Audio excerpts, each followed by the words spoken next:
Absolutely, it is something very, very important that most people haven't thought about before. And I think something that I find in conversations with others that leaves a lasting impression is actually to say everybody is different. Everybody's capabilities, physically, mentally, etc., are very, very different. And so, when it comes to what we're checking, it's not just something that affects older people. It's not just something that affects younger people. It's actually something that affects us all and can change at any point. And it's different for everyone. So the earlier and the sooner that we start checking, the more we can take that proactive approach rather than being reactive and panicking when things go wrong.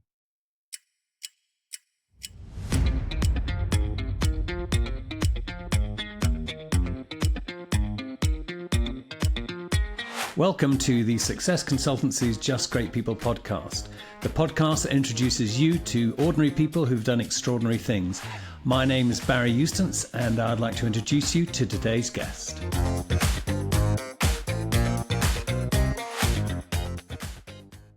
Hi, everybody. It's Barry Eustance here from the Just Great People podcast. I'm currently here with David Miller from Workplace Ear Care. And you may go, now that's kind of interesting. My background involved a lot of high noise environments, flying in the airline environment, working around on aprons, noisy engines, noisy auxiliary power units, and we had our ears checked every year.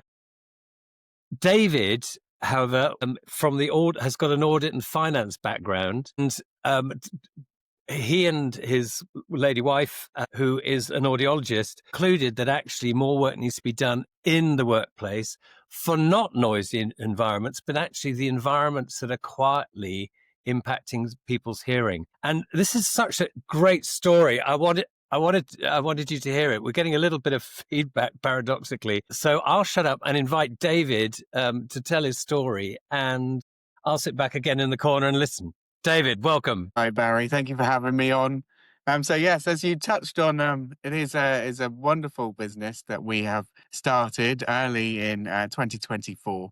As you say, focusing all on quieter workplaces and ear and hearing health, which people don't tend to think about outside of the noisy settings. And quite often people just wait until they have a problem with their hearing and don't think about their hearing at all. So we are here to raise awareness in the quieter places, get hearing on people's agendas, much like eye tests and dental checkups, and really help promote healthier, happier workforces. Yeah, and it's actually an extremely valuable and laudable mission. As I say, because we had basically audiograms, in fact, every other year, because of the high noise, the flight deck was very noisy. As I say, the apron environment was very noisy. So we were kind of phobic about it because our careers rested on it. I think it's when you and I met, and just for anybody who wants to know how David and I met, we were kindly invited to an IKEA networking event, which we thoroughly recommend. Very good events, well catered, and that's where I heard David's story. And it struck me that this is so important. You see a lot of people walking around with ear devices in their later years, having worked in environments that are actually very noisy. It's the concern, David, isn't it, that those who are also affected are those who are working in apparently less noisy environments. Explain that to me and for our dear listener and how all that works. So, as you say, it's really important, and it is on the minds of people who work within noisy settings. But we find typically nobody thinks about their hearing, as I said, until they work in a noisy place or they suffer problems themselves. And yet we use our ears all day, every day, whatever setting we're in, whether that's in a workplace, on a phone, using our headsets and AirPods, or whether on a bus or the train listening to music or podcasts like this. We are surrounded by noise of all different volumes and tones, and it's something that we take for granted. Our hearing is something that many people don't know a lot about. And that's why we compare it to the eye health and the dental health, which people are regularly used to getting checked on a routine basis, maybe once a year or once every couple of years, but they never think about checking their ears and their hearing. But if I said to you, if you were to wake up tomorrow morning in either severe ear pain or struggling to hear, would that impact your life in a significant way? The answer from 99.9% of people is yes. It would have a fundamental and catastrophic impact on most people's lives. Yeah. And that's what we're trying to change is the awareness, not taking it for granted anymore, and actually looking after what we have, regardless of where we are in a work or social situation. And walk me through, David, the the apparently quiet workplace place, because that's when I said we got to do a podcast. Just walk me and our dear listener, or our dear listener and me, correctly through that particular insidious kind of hearing threat. Tell me all about it. How's it work? It's mainly because you don't know whether your hearing has changed or gone down and got worse until you get checked. And that's why it's very different to eyes in a sense of you know when you can't see something, and it's very apparent when there has been a change. With hearing, it happens so gradually and it can happen over a number of years that actually you don't notice when it's changing all the time. And you might just think that is normal for everybody. There might be a certain part of your office building, a certain meeting room where you struggle to hear if you sit in a particular seat and you think, that's just me. Nobody else is experiencing this. Or you might be having conversations across the office and you might think it's just the hubbub of everyone else chatting and getting their work done that means you can't fully understand the message. But actually, how do you know that? And as I say, it's only until you get checked and get tested that you know what's going on with your ears. And it might be down to your own hearing and it might be down to your own ear health. But sometimes actually there are other factors. Open plan workplaces don't always reduce the noise in the way that we think they should. And that ambient noise from other people chatting and making you potentially mishear certain messages or cues from other people can be really difficult to get messages from. And again, you think it could be just yourself, but actually it could be the environment as well. So that's why we promote getting your ears and hearing tested in quieter workplaces that don't fall under health and safety noisy industries, so that actually we're thinking more about our own hearing, everybody else's hearing, and actually the benefit of that, which I'm sure we can touch on in a minute. Yeah, well, it's the ambient noise, isn't it, in these apparently quiet working environments. I mean, interestingly enough, the Neuroscience of Organisational Change by Hilary Scarlett touches on the inappropriateness of open planned offices because of the way they kind of work. But the fact that they could also be damaging hearing is quite a revelation, isn't it? It certainly was an eye opener for me. I mean, you had I was all ears as soon as I heard that, because it's how many of us are in this apparently quiet environment, but the ambient levels are actually over time damaging our hearing, or can damage our hearing. Potentially, yes. Not necessarily directly from that one incident of having the ambient noise, but it is a case of over, as you say, a period of time, that noise can actually do damage. And that is a key myth, if you like, that people believe it is only the really loud noises that can potentially damage hearing. And part of what we do when we go out to workplaces and help educate people about healthy hearing is explain that it's not always just the loud noises of your machines, of your engines, or of factory floors. Consistent loud noise vibrating the eardrums can take its toll. And like with any part of a muscle or a body, if you overuse that, it can tire it out and can cause injury or damage in this case. Right. And you alluded to the benefits of um, of proactive ear monitoring and care. I guess we're in an environment now where things that weren't historically done as part of the overall wellness package, for example, mental health now has come to the fore, long overdue, I might say.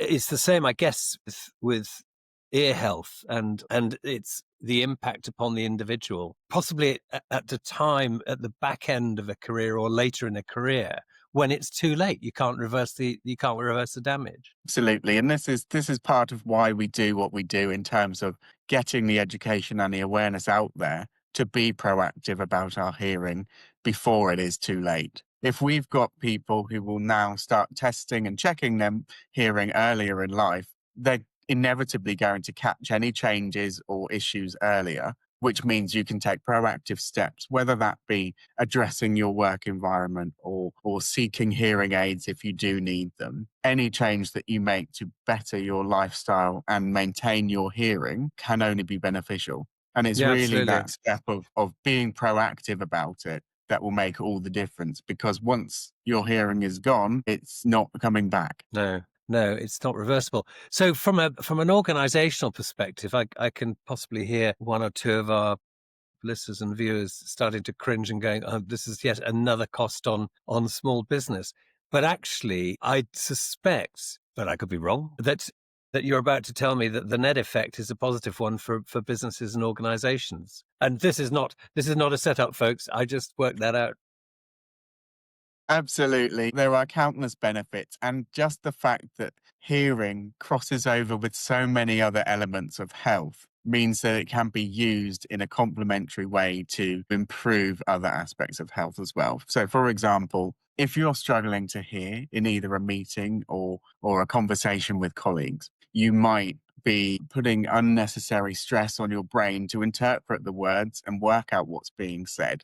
That stress then can build up and add to other external factors of stress. And then we've got the issues that stress is almost debilitating in a way and leads to absence and sick leave and a lack of productivity. It also crosses over with morale, and then that links into staff retention as well. So actually, it's not just taking a hearing test and checking on that hearing, it's enabling you to get the most out of conversations, out of meetings, reducing stress. And if you've got a healthier, happier workforce who's more engaged with what they're doing, they're ultimately going to be much more productive. And the neuroscience tells us that social isolation, which is another function, I think, of hearing loss, in the same way that you can have that with vision loss, social isolation actually triggers the same neural pathways as physical pain, and is a major element in the overall picture, the spaces model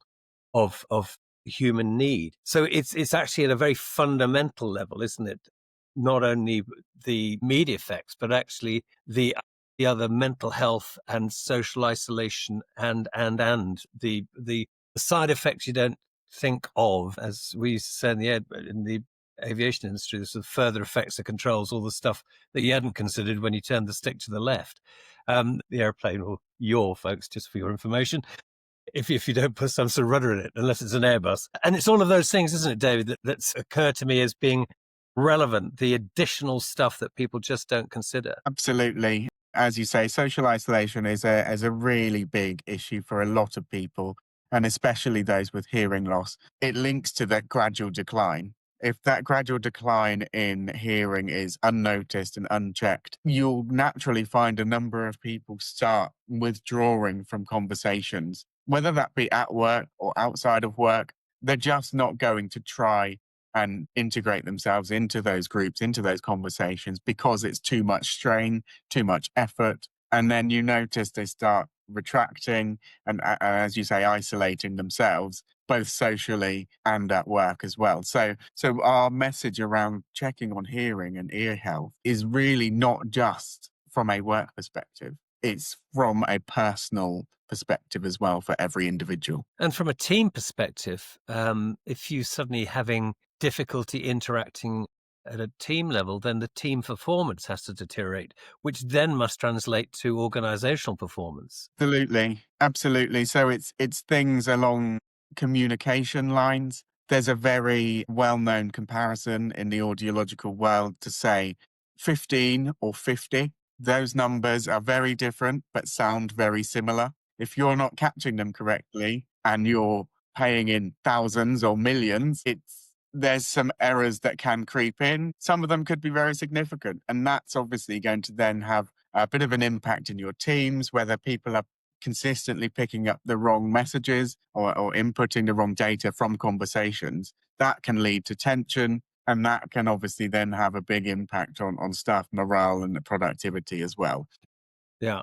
And so if you're talking to an organization, let's assume it's a small, medium-sized enterprise, rather than say a large organization, what's the messaging that you think is going to be relevant to them, that they should be picking up and will benefit from? Well, the messaging is really about treating employees as individuals and people rather than just numbers. And it's saying, what can we do for our staff that goes above and beyond what is needed in a compliance and regulatory sense, but actually what will have a significant impact on that individual? And that's why we focus on it helps them both on a personal level and also on a professional level at work, because we're checking on their quality of life and taking steps to improve quality of life.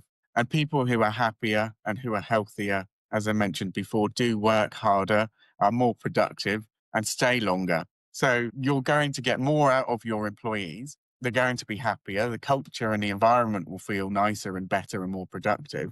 But actually, that cost of replacing employees who leave as well can be mitigated by keeping employees. So the issue that seems to be coming into the front of my mind here is, if you take some of the historical health issues that I take, for example, asbestos as being an example of that, smoking as another example, secondary smoking, where ultimately someone somewhere has gone, right, that's unacceptable. We're going to do something about it, and we're going to look at retrospective claims for people who've been damaged or injured as a result of X, Y, or Z. I would guess that this must fall into a very similar category, particularly for those who aren't expecting it, in the apparently low ambient noise environment, working environments, for example, as you say, the open plan offices.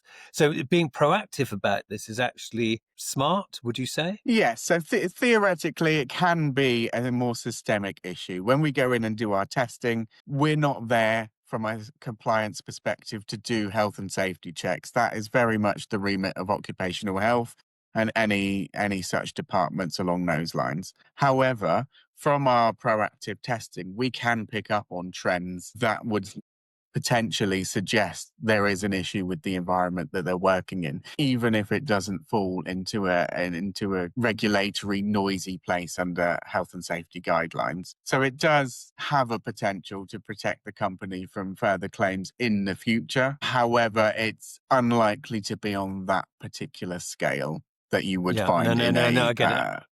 No, I get it. I get it. But the bizarre thing is that, I guess, if you'd spoken to the asbestos or the building industry 60, 70 years ago, they would have anticipated it either.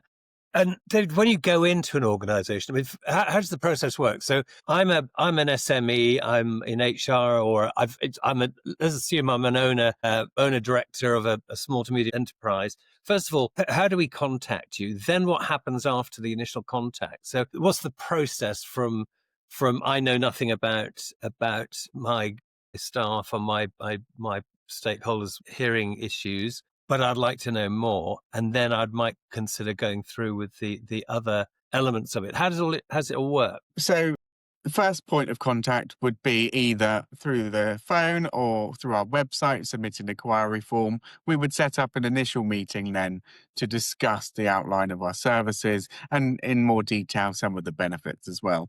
But a key point that we focus on is explaining how actually straightforward and simple the process is whilst we're on site. Because, as I mentioned, not many people have actually had hearing tests or ear health checks at all. We can go from day one or day two of being born, where they do a hearing test in the hospital, to the point where you have an issue potentially 40, 50 years down the line without ever knowing what is involved in a hearing test or having your ears checked. And so some people do think that is very intrusive and it's quite a scary procedure, but the reality is so much different. It's very Right. simple. We start with an otoscopy. So that is a small torch. You might have seen one on a medical program. And that's an inspection down your ear canal to see what's going on and if anything is in there that shouldn't be there. And remember, earwax, as disgusting as many people think it should be present in the ear to help flush things out of your ear. An excessive amount isn't always great, and sometimes you might need to get it removed, but actually the presence of earwax is a sign of a healthy ear. So we check in terms of what should or shouldn't be in your ear canal and the health of that, and pick up any anomalies from our experience as professional audiologists. This is then followed by another assessment called a tympanometry, which is a functional assessment of how well your eardrum is responding to sound and how well that will work. Because again, it's relatively unknown, but the eardrum is actually a moving part of your body. And if it doesn't move, there's a chance that the sound is not being transmitted effectively. So we have that assessment and we can then opine as to whether that is normal or abnormal in that sense. And then we follow it up with a full hearing test, which is much less intrusive than it sounds and much less complicated. It is simply a pair of specialist headphones that go on, and you get given a small buzzer or button, and you press it like a weather presenter does when they're changing slides on the news. And it's simply a case of every time you hear a noise, press the button. That then plots itself on a chart called an audiogram. And from those series of sounds and responses, we can then assess how well your ears are performing. All of this can be done from the comfort of a first aid room or a small, quiet meeting room. So it doesn't involve any specialist facilities that need to come on site. It is purely aimed to be convenient and hassle-free as possible to allow your employees to get back to doing what they want to do for the rest of the day. Oh, well, you took me back to a different time, a different place, actually. The audiogram process with the headphones is something I've done a lot. The most interesting one was a doctor, and I won't mention names at this stage, a lovely, lovely doctor who I visited, an aviation medical examiner, and his audiogram was conducted in a TARDIS. That is Okay.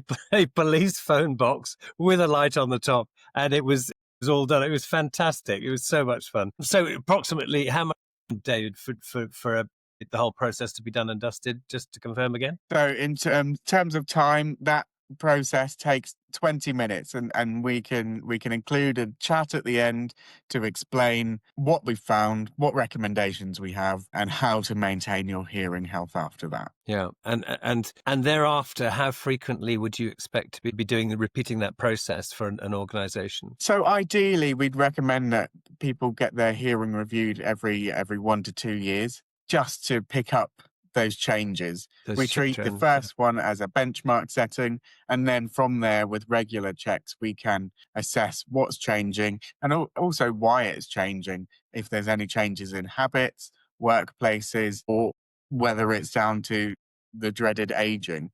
But 1 to 2 years is the ideal. However, at the moment, because nobody is doing it regularly at all, even every 5 years is much better than nothing. Yeah, we used to have ours done for flying every 2 years, and really grateful. I mean, I have to say, going in for our annual and then 6 monthly medicals might have seemed like a chore, but actually, it's really reassuring when you're picking trends up at an early stage that you can then remedy before it's gone too far down the road. I mean, I hope, dear listener and dear viewer, you can see why this is so important, because it's one of those, and it really might, as my ears literally pricked up when I spoke to David. It's one of those things that you go, I wonder why I didn't think about that sooner. Of course, that makes sense. Would you rather have in company care or checking than wake up at some age of 45 or 50 or 60 or whatever the age is, suddenly with a hearing loss problem when it's too late to really remedy it other than by using external devices? And I feel very passionately about it because it's all of my working life. I did everything in my power to protect both my eyes and my ears and my faculties generally, because the standards were so high in the airline industry. But the upside of that is that, broadly speaking, at my advanced years, it all pretty well works. And as planned, perhaps playing electronic drums didn't help tinnitus, or may have induced tinnitus. That's a habit I got out of pretty quickly. But it's really, really important. And as you know, you get to a point where you want to retire, if that's what people want to do, or what I'm doing is carrying on, going around the boys once more because you think you've got a bit more left in you. And you want it all to work. And it starts early, doesn't it? And you need to maintain that listening watch, literally, on all of the key elements of your sensory system. And what a great service, David. And I keep sort of shaking my head when you say, but most, it's not really happening out there. It hasn't happened until you got involved. And I can only commend you for A, picking it up, and B, doing something about it. David's company is called Workplace Ear Care. All the links to David's website and contact details, including telephone, you could use. I have to put out a plea to everybody out there who's terrified of using the telephone now. Back in the and 50s, when it was really new, people would put it in the middle of the room and wait for it to ring, and then when it rang, they were terrified of answering it. Now nobody rings. Everybody wants to use text and all sorts of, and emails. But the phone is a great way of talking to people, and I use it regularly and recommend you do too. So give David a call and let him give you the full picture of how it all works. Protect your own ears, but also protect the ears of those who work with you, for you, and in your environment. It's a great.